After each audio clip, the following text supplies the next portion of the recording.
श्री शिवाय नमस्तोभ्यम, हर हर महादेव। दोस्तों, आज पौष मास की अमावस्या तिथि है।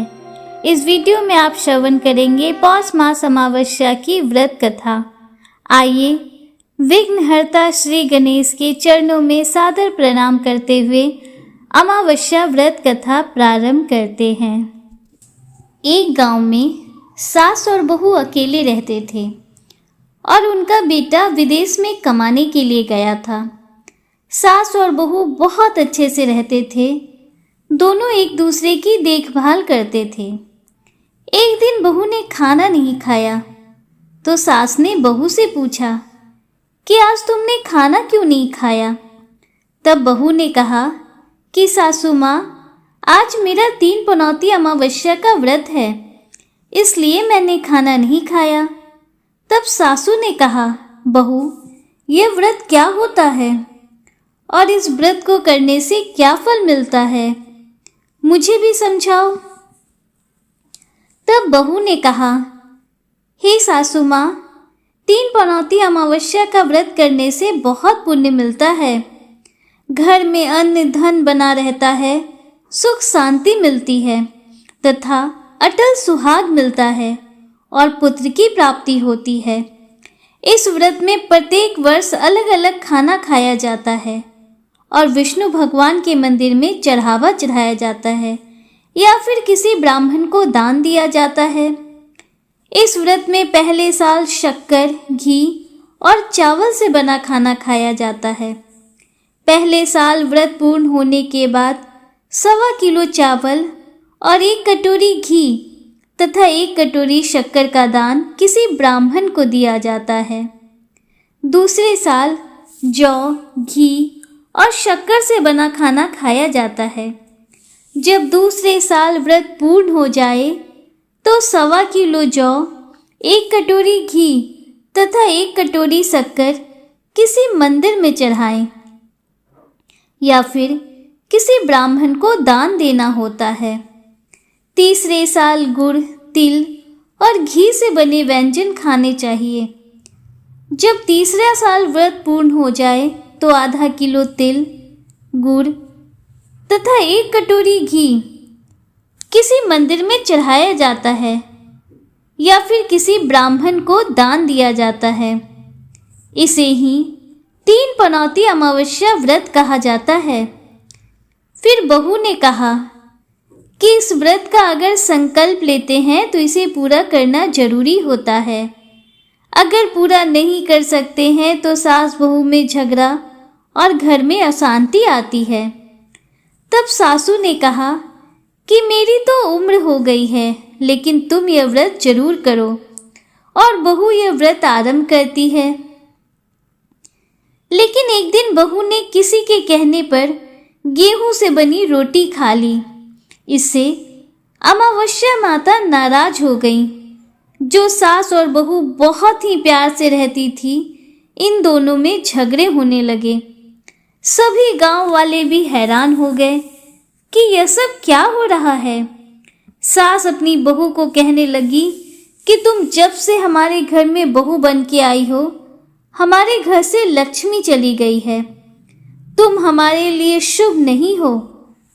तब बहू ने कहा कि आपके घर की लक्ष्मी चली गई है तो कहाँ मिलेगी, मुझे बताओ, मैं लक्ष्मी को लेकर आऊंगी। तब सासू ने कहा कि लक्ष्मी तुमको समुद्र के बीच में भगवान विष्णु के पैर दबाते हुए मिलेंगी। तब बहू यह कहकर चली जाती है कि अब जब तक मैं लक्ष्मी को लेके नहीं आऊंगी तब तक इस घर में पैर नहीं रखूंगी। इतना कहकर बहू लक्ष्मी की खोज में निकल जाती है। जब बहू लक्ष्मी को खोजने के लिए निकलती है तब उसे बीच रास्ते में एक गाय मिलती है। वह बहू से पूछती है कि आप कहाँ जा रही हैं। तब बहू ने कहा कि हे गाय माता, मेरी सासू मुझसे कहती है कि मेरे आने से उनके घर में अन्न धन की कमी हो गई है और उनके घर की लक्ष्मी चली गई है, तो मैं लक्ष्मी को लेने जा रही हूँ। तब गाय माता ने कहा, हे बेटी, अगर तुम जा ही रही हो तो भगवान से मेरे बारे में भी पूछ लेना। तब बहू बोलती है कि ठीक है गाय माता, बताओ, मैं आपके बारे में भी पूछ लूंगी। तब गाय माता बोलती है कि मेरा जब भी बछड़ा होता है वह मर जाता है, जिंदा नहीं रहता। तुम भगवान से पूछ लेना कि मेरे साथ ऐसा क्यों हो रहा है, मैंने ऐसे कौन से कर्म किए हैं। तब बहू बोली, गाय माता, मैं आपके बारे में जरूर पूछ लूंगी। इतना कहकर बहू आगे बढ़ती है। अब आगे जाती ही बहू को एक घोड़ी मिलती है जिसके गले में घंटी बंधी हुई थी। घोड़ी ने भी कहा, बेटी तुम मेरे दुख का निवारण भी भगवान से पूछ लेना। तब बहू ने कहा, जरूर पूछ लूंगी। यह कहकर बहू आगे बढ़ती है। आगे जाते ही बहू को एक अंधा और बहरा बुजुर्ग मिलता है। वह भी बहू से अपनी समस्या भगवान से पूछने के लिए कहता है। तब बहू उसकी समस्या भी भगवान से पूछने का कहकर आगे बढ़ती है। आगे जाती ही बहू को एक बूढ़ी औरत मिलती है जो हाथ और पैर से अपाहिज होती है। वह भी बहू से अपनी समस्या भगवान से पूछने के लिए कहती है। तब बहू उसकी समस्या को भी पूछने के लिए तैयार हो जाती है और आगे जाती है। आगे जाती ही बहू थक जाती है और एक आम के पेड़ के नीचे बैठ जाती है। तब आम का पेड़ खुश होकर बहू से पूछता है कि बेटी तुम कहाँ से आई हो और कहाँ जा रही हो।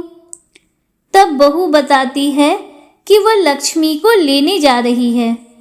तब पेड़ भी अपनी समस्या भगवान से पूछने के लिए कहता है कि मेरे पेड़ पर लगे आम खट्टे ही क्यों होते हैं, इस बारे में भगवान से जरूर पूछना। बहू उसकी समस्या भी लेकर आगे बढ़ती है। आगे जाती ही बहू को एक तलाई मिलती है। वह भी बहू को बताती है कि तुम भगवान से पूछना कि मेरे तलाई का पानी इतना मैला क्यों है, कोई भी इसे नहीं पीता। तब बहू कहती है, जरूर पूछ लूंगी। इतना कहकर वह आगे बढ़ती है। बहुत दिन जंगल में चलते चलते बहू थक जाती है। उसे भूख भी लगी होती है, लेकिन खाने को नहीं मिलने से वह थक जाती है और जंगल में बेहोश हो जाती है। उसी समय भगवान विष्णु और माता लक्ष्मी वहां विचरण करते हुए आते हैं।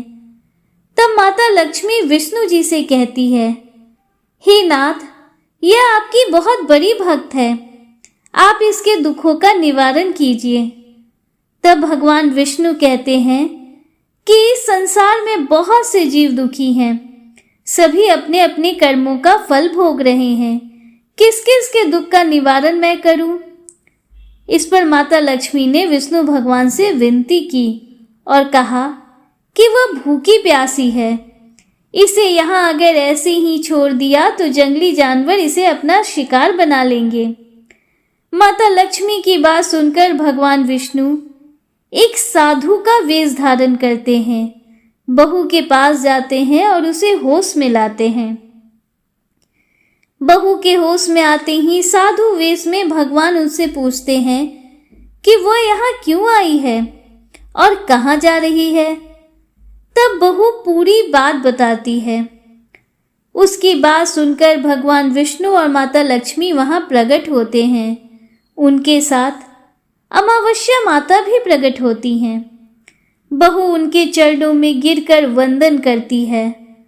अमावस्या माता बहू को कहती हैं, बेटी तूने मेरे व्रत को खंडित किया है, इसी की सजा मिली है तुम्हें, लेकिन अब मैं तुम्हें माफ करती हूँ। तुम घर जाओ, तुम्हारा घर अन्न धन से संपन्न होगा, तुम्हारा घर सुंदर महल में बदल जाएगा और तुम्हारी सभी मनोकामना भी पूर्ण होंगी। यह सब होने के पश्चात बहू रास्ते में जो भी मिला उन सभी के दुखों का निवारण करने के लिए प्रभु से विनती करती है।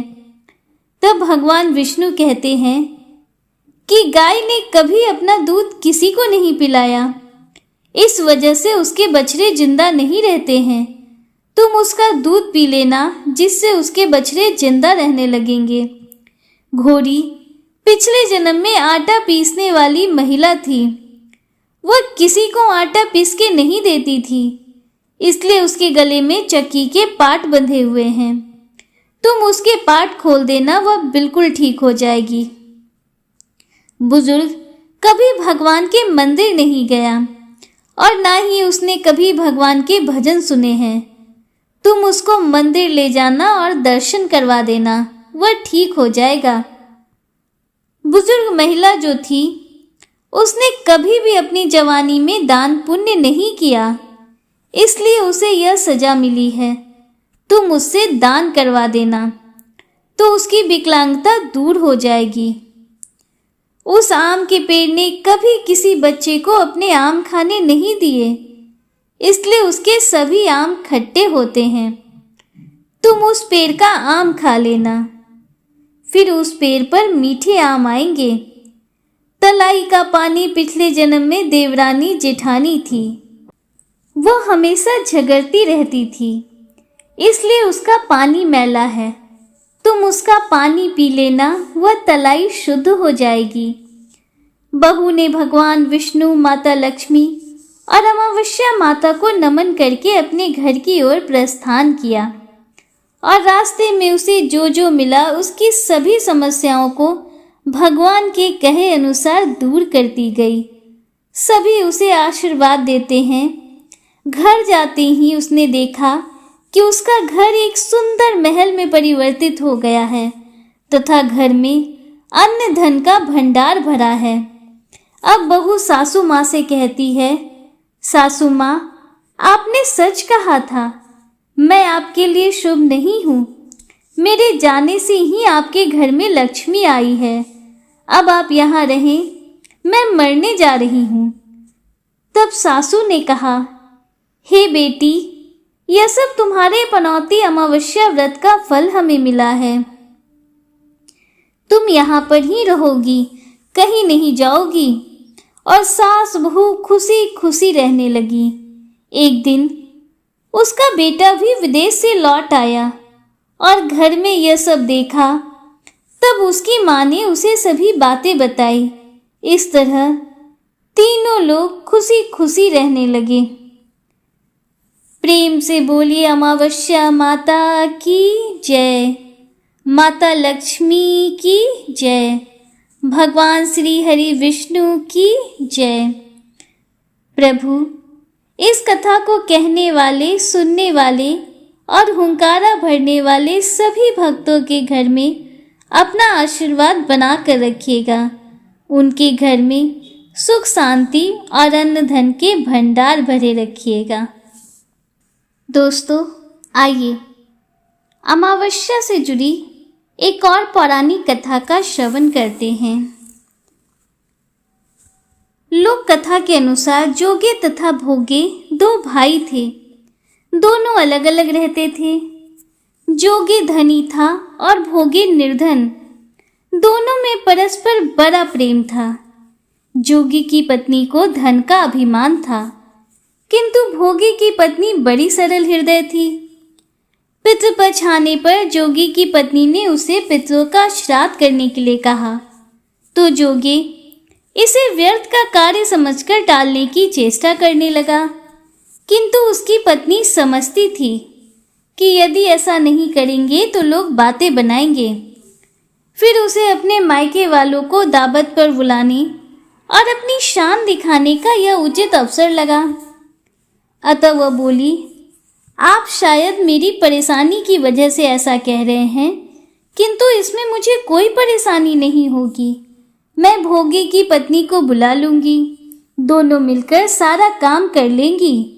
फिर उसने जोगी को अपने पीहर न्योता देने के लिए भेज दिया। दूसरे दिन उसके बुलाने पर भोगी की पत्नी सुबह सवेरे आकर काम में जुट गई। उसने रसोई तैयार की, अनेकों पकवान बनाए, फिर सभी काम निपटाकर अपने घर आ गई। आखिर उसे भी तो पितरों का श्राद्ध तर्पण करना था। इस अवसर पर न तो जोगी की पत्नी ने उसे रोका और न वह रुकी। शीघ्र ही दोपहर हो गई। पितृ भूमि पर आए। जोगे भोगे के पितृ पहले जोगे के यहाँ गए तो क्या देखते हैं कि उसके ससुराल वाले वहां भोजन पर जुटे हुए हैं। निराश होकर वो भोगे के यहाँ गए। वहां क्या था, मात्र पितरों के नाम पर अगियारी दे दी गई थी। पितरों ने उसकी राख चाटी और भूखे ही नदी के तट पर जा पहुंचे। थोड़ी ही देर में सारे पितर इकट्ठे हो गए और अपने अपने यहाँ के श्राद्धों की बड़ाई करने लगे। जोगे भोगे के पितरों ने भी अपनी आप बीती सुनाई। फिर वे सोचने लगे, अगर भोगे समर्थ होता तो शायद उन्हें भूखा न रहना पड़ता, मगर भोगे के घर में तो 2 जून की रोटी भी खाने को नहीं थी। यही सब सोचकर उन्हें भोगे पर दया आ गई। अचानक वे नाच नाच कर गाने लगे, भोगे के घर धन हो जाए, भोगे के घर धन हो जाए। सांझ होने को हुई। भोगे के बच्चों को कुछ भी खाने को नहीं मिला था। उन्होंने माँ से कहा, माँ भूख लगी है। तब उन्हें टालने की गर्ज से भोगे की पत्नी ने कहा, जाओ आंगन में हौदी औंधी रखी है, उसे जाकर खोल लो, जो कुछ मिले बांटकर खा लेना। बच्चे वहां पहुंचे तो क्या देखते हैं कि हौदी मोहरों से भरी पड़ी है। वे दौड़े दौड़े माँ के पास पहुंचे और उसे सारी बातें बताईं। आंगन में आकर भोगे की पत्नी ने यह सब कुछ देखा तो वह भी हैरान रह गई। इस प्रकार भोगे भी धनी हो गया, मगर धन पाकर वह घमंडी नहीं हुआ। दूसरे साल का पितृपक्ष आया। श्राद्ध के दिन भोगे की स्त्री ने 56 प्रकार के व्यंजन बनाए। ब्राह्मणों को बुलाकर श्राद्ध किया, भोजन कराया, दक्षिणा दी। जेठ जेठानी को सोने चांदी के बर्तनों में भोजन कराया। इससे पितृ भी बड़े प्रसन्न और तृप्त हुए। दोस्तों, उम्मीद करती हूँ कि अमावस्या की व्रत कथा आपको पसंद आई होगी और वीडियो आपको अच्छा लगा होगा। अगर वीडियो आपको थोड़ा सा भी अच्छा लगा हो तो वीडियो को लाइक कीजिए, दूसरों के साथ शेयर कीजिए, कमेंट में हर हर महादेव, जय श्री राधे कृष्णा जरूर लिखिए।